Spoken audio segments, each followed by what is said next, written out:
The second finding from our research was that China and Russia, they both are keenly aware of their own strengths, and they actually play to these strengths, right?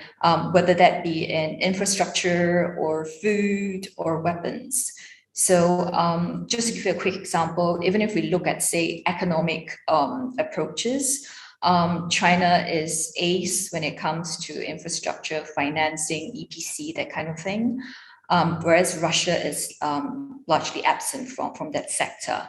Whereas if you look at food, Russia is very much present as a wheat exporter, as a barley exporter, as fertilizer exporter.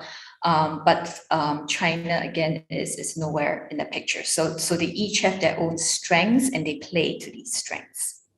Our third finding would probably be about how we find that bilateral and multilateral ties are actually quite well institutionalized in MENA.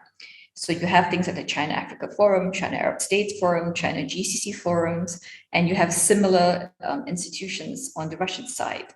Now, this is important because it speaks to the intentions to institutionalize these relationships, have them filtered down through the bureaucracies of these countries, and add a bit more permanence and a long-term relationship to China, Russia, and the Middle East. They all have special envoys, for example.